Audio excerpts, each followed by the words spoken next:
Philadelphia, summer 2005, a city buzzing with its usual rhythm, morning commuters, kids chasing the ice cream truck, neighbors chatting on front steps. But for one family, the world had stopped. A young woman, a daughter, a mother, and soon-to-be mother again, had vanished without a trace. Her name was LaToyia Figueroa. She was 5 months pregnant, full of life, and then she was gone. What followed wasn't just a search for a missing woman. It became a battle cry, a raw, public reckoning with who gets to be seen, who gets to be saved, and why some names never make the headlines. Welcome to CrimeByte. In this channel, we peel back the layers of those hidden realities, raw evidence, conflicting testimonies, and emotional pleas for help that too often come too late. By looking into these crime bites, you'll see firsthand how broken trust, systemic oversights, and chilling motives can converge into stories that rattle us to the core. If you find this exploration as vital as we do, be sure to like this video, subscribe, and click the notifications button. Together, we can shine a light on the cases that demand attention, ensuring every voice, especially the silenced, finds the audience it deserves. On July 18, 2005, the streets of West Philadelphia bustled with the kind of ordinary activity that makes a neighborhood feel familiar. The scent of fried food mixed with the hum of passing cars. It was a Monday, and for 24-year-old LaToyia Figueroa, a young mother and 5 months pregnant, life was far from ordinary. But she tried to maintain a routine for her daughter, for herself, for her growing family. LaToyia had plans that day. She was going to a prenatal appointment, an errand that many mothers-to-be make routinely, often alone, often unnoticed. But LaToyia never came back. When her father, family, and friends realized she hadn't returned home, hadn't called, hadn't even picked up her 7-year-old daughter from daycare, panic set in. This wasn't like her, not even close. She was responsible. A loving mother, a strong woman who had lost her own mother at a young age and promised she would never leave her child the same way. And yet she was gone. In the hours that followed, the streets of Philadelphia became quieter in a strange, unsettling way for her loved ones. Police reports were filed, flyers were made, phone calls were placed, but the silence remained. What should have been a high-priority search barely made a ripple in local media. Her name was not in national headlines. There were no press conferences by police chiefs, no neighborhood lockdowns, no camera vans swarming the block. Her community felt it, the weight, the insult, the erasure. They began asking questions no one in power wanted to answer. Why does the world mobilize for some missing women, but fall silent when others vanish? Would things have been different if LaToyia had looked like Laci Peterson? LaToyia Figueroa was more than a missing person. She was a mother, a daughter, a friend with dreams and responsibilities. Before the headlines, or lack thereof, she was a force of resilience. Born and raised in Philadelphia, LaToyia persevered through hardship. Having lost her own mother at a young age, she poured her love into raising her daughter. She balanced school, work, and prenatal appointments, always putting family first. That morning of July 18th, she had her OB/GYN visit scheduled, a routine follow-up on her healthy pregnancy. She then planned to pick up her toddler. Just another morning in a life that was defined by consistency, love, and responsibility. She never made it home. Friends described her as won't inconvenience you kind of person. Reliable, thoughtful, protective. To them, her disappearance wasn't just alarming. It was unfathomable. Text messages sent unanswered, calls ignored. Days passed without her presence at family gatherings. On July 21st, a formal missing person report was filed. 3 days too late in many investigators' minds. Days bleed into weeks, weeks spread into months. The question hung in the air, where was LaToyia? Not just physically, but emotionally, societally. Why was her absence going unnoticed? How does someone who holds a family together vanish into a void of indifference? And who decides if her loss matters more than another's? From the moment LaToyia Figueroa was reported missing on July 21, 2005, the case faced an uphill battle. Despite the urgency in her family's voice and the fact that she was 5 months pregnant, the early investigation lacked momentum. Officers canvassed her neighborhood in southwest Philadelphia, retraced her steps, and interviewed friends and acquaintances. But without witnesses or a crime scene, leads were fragile. The initial theory suggested she may have disappeared willingly, an unspoken, dangerous assumption, one often levied against women of color, began to cloud the investigation. Could she have run away? Was there drama with the father of her unborn child? These questions, while procedurally common, often deflected urgency. LaToyia's boyfriend, Stephen Poches, was one of the last people known to see her. The two had a complicated relationship. He was not only her boyfriend, but also the father of her unborn child. Yet, for days, he was not pressed heavily. As the case unfolded, inconsistencies in his account would eventually draw scrutiny.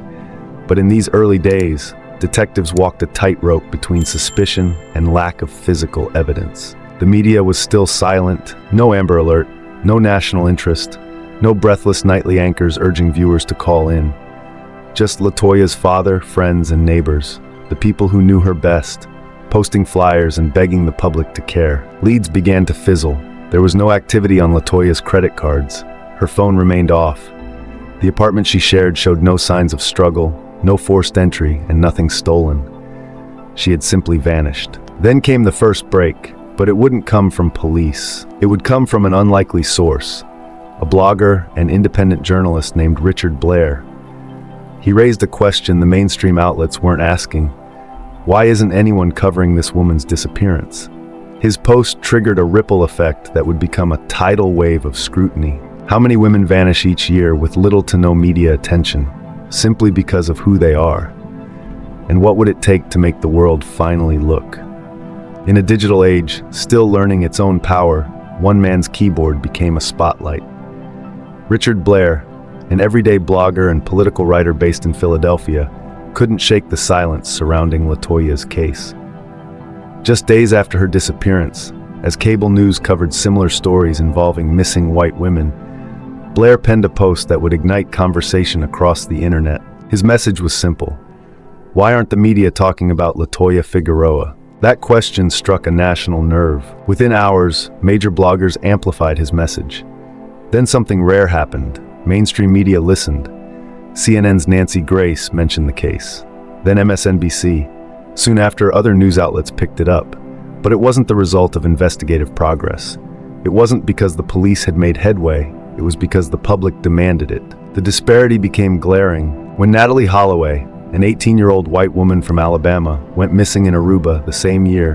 Her story was covered nightly for months.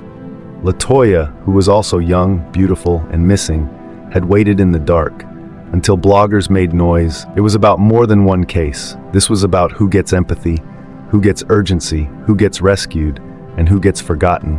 As LaToyia's name finally began reaching households across the country, pressure mounted on the police to act with renewed intensity. Detectives re-examined timelines, re-interviewed witnesses, and began closing in on inconsistencies in Stephen Poches' version of events. Meanwhile, LaToyia's father, Miles Figueroa, made impassioned pleas on national TV, standing tall beside the woman who raised her. His own strength, holding up a grieving family. But time was running out, and LaToyia's absence was beginning to feel permanent. What if bloggers hadn't spoken up? Would LaToyia's name have ever been known beyond her neighborhood? What does it say about our justice system when a missing woman needs internet virality to be seen? It was July 24th, 2005, exactly 11 days since LaToyia Figueroa was last seen. The search efforts had intensified, and the growing public spotlight created by online activism and renewed press coverage forced investigators to dig deeper. On this Sunday afternoon, the darkness of the case finally surfaced. A tip led investigators to an abandoned area in Chester, about 20 miles southwest of Philadelphia. In a vacant lot strewn with trash, weeds, and rusted debris, police found what everyone had feared, but many already suspected. LaToyia's body was discovered, badly decomposed, hidden in plain sight. She was still pregnant. The news hit like a wave of ice. Hope collapsed. The worst possible ending had been confirmed. What made it more agonizing was what followed. LaToyia had been strangled. The autopsy confirmed it. There were no signs of robbery, no outside suspects. The investigation swiftly pivoted from a missing person case to a double homicide, one that shattered a family and echoed across a nation, finally paying attention. Authorities wasted no time. Stephen Poches, LaToyia's boyfriend and the father of her unborn child, became the prime suspect. He had been one of the last to see her alive. His alibi had inconsistencies. His statements, once vague, were now examined under a microscope. But the most telling clue? He led police to the body. On July 25th, Stephen Poches was arrested and charged with 2 counts of murder for LaToyia and their unborn child. The man who had once helped circulate flyers now stood accused of concealing a brutal murder. What had been missing from the national narrative was now front-page news. But the heartbreak wasn't softened by the justice system's eventual response. It was compounded by how long it had taken to reach that point. LaToyia's story was no longer about a missing woman. It was about how silence can kill, about how media neglect and systemic bias can let predators blend in, about how, in the end, justice delayed still felt like justice denied. She was 24, she was 5 months pregnant, she was loved, and now she was gone. What if the first 48 hours had been treated with the urgency LaToyia deserved? Could her life and her babies have been saved? As LaToyia's case moved from tragedy to trial, the question that loomed just as large as who did it was this: why did it take the public so long to care? In 2005, the nation was still gripped by the high-profile disappearance of Natalee Holloway, a white teenager who vanished in Aruba. Her story dominated cable news cycles, especially on channels like CNN and Fox. Her mother gave emotional interviews. Viewers tuned in daily for updates. Entire primetime slots were dedicated to her name. Meanwhile, LaToyia Figueroa, a 24-year-old pregnant black woman, murdered in the United States, barely registered in the headlines. The disparity was jarring. Why did LaToyia's life not elicit the same urgency, the same media blitz, the same nationwide concern? This imbalance wasn't just a fluke.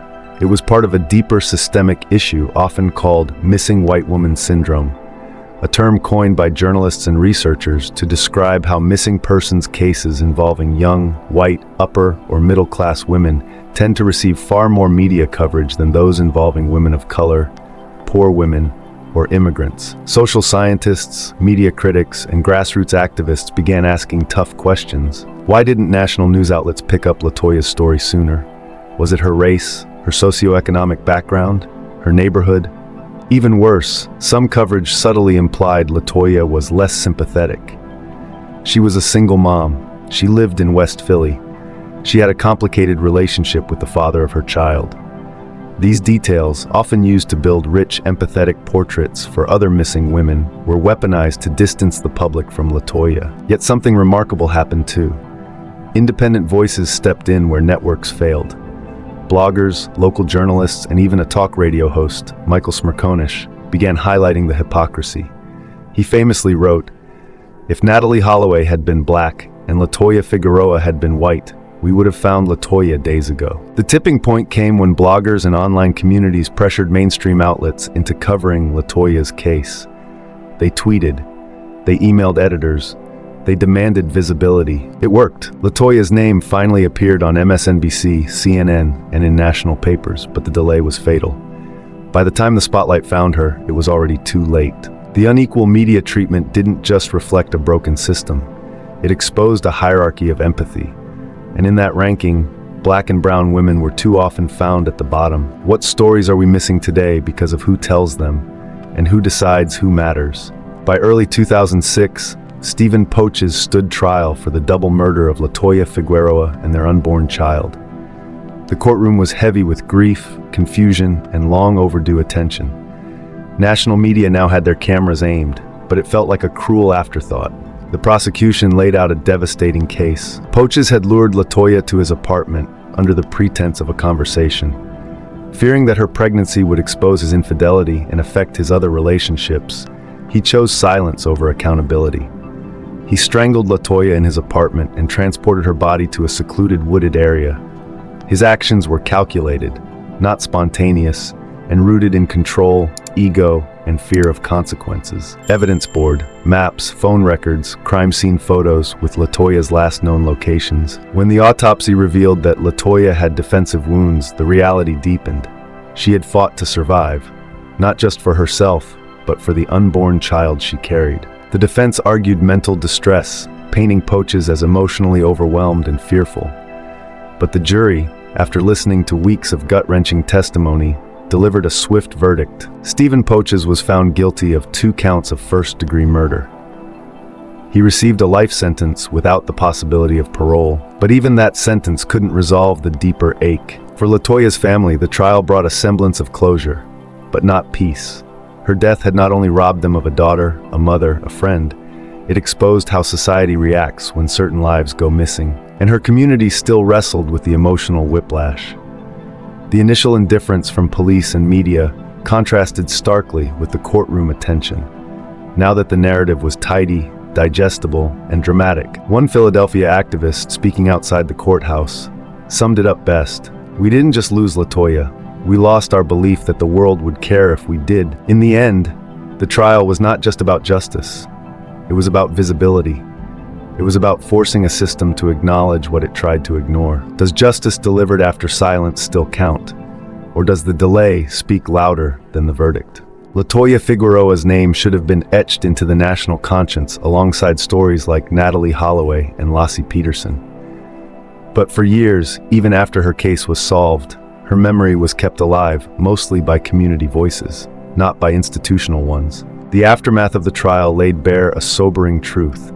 There is no justice that can undo invisibility. While Stephen Poches served his sentence behind bars, the system that let LaToyia's case flounder for critical days faced no inquiry, no reckoning, no reform. The failure wasn't just in a singular act of violence, it was in the collective silence that came before and after. Her death became a symbol in the movement to highlight the missing white woman syndrome, a term used to describe the disproportionate media attention given to missing white women compared to women of color. And while some journalists acknowledged this pattern, there was no systemic media shift, no new policies, no national broadcast initiative to level the playing field. LaToyia's daughter, Talia, was just 7 years old when her mother disappeared. Now a young adult, she has grown up carrying the heavy burden of a public tragedy that never truly received public healing. Every interview, every anniversary, every news feature forces her to relive a moment that still lacks dignity in its memory. Local grassroots organizers continued to hold annual remembrance walks in LaToyia's honor, using her story as a platform to raise awareness about missing Black and Latina women. Her father, Jose Figueroa, remained a tireless advocate, not just for his daughter, but for a world in which Black lives matter when they vanish too. But unlike the documentaries and primetime specials granted to more media-palatable victims, LaToyia never received a Netflix series or a best-selling true crime expose.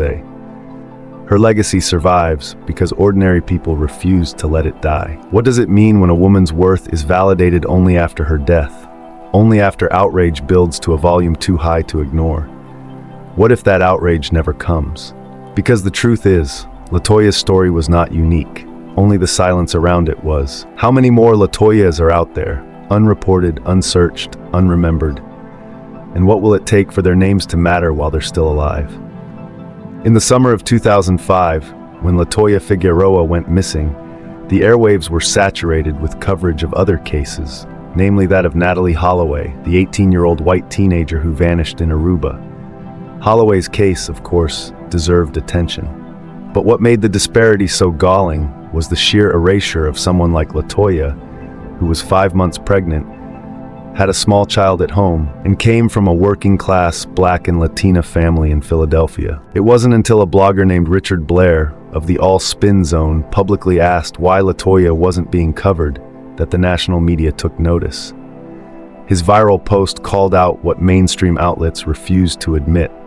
Race and class were playing a visible role in whose lives were deemed worth saving, or at the very least, worth reporting. The tipping point came when CNN's Nancy Grace and other programs facing pressure finally mentioned LaToyia. But the coverage was brief, often secondary, and lacked the depth of resources poured into other cases. Why? Media gatekeeping, unconscious bias, and a profit-driven narrative model all played roles.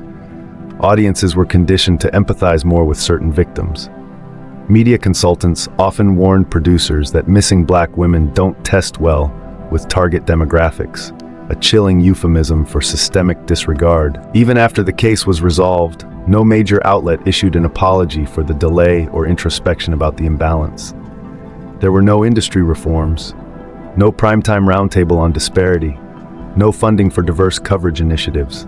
The moment passed, and so did the opportunity for real change. The worst part, it keeps happening. In the years since LaToyia's murder, the list of underreported missing women of color has only grown longer. Matrice Richardson, Phoenix Colden, Relisha Rudd, Akia Eggleston. All women, all missing, all mostly ignored. Some independent journalists and activists have since formed platforms like Black and Missing Foundation and Our Black Girls to highlight these stories. But without mainstream amplification, too many still disappear twice. First in life, then in memory. If the press holds power to shape national urgency, who decides which lives are worth the front page and which ones get buried in the back? LaToyia Figueroa never made it home. Her life was stolen and her memory nearly erased. But her story lives on, as a symbol of the work still unfinished. Because true justice isn't just a verdict, it's visibility. It's the right to be searched for, fought for, remembered. And until every voice matters, none of us are truly safe. Like this video if you believe every missing woman deserves the spotlight. Comment your thoughts. What needs to change in the way we tell these stories? Subscribe and hit the bell for more unflinching true crime investigations that speak for the silenced.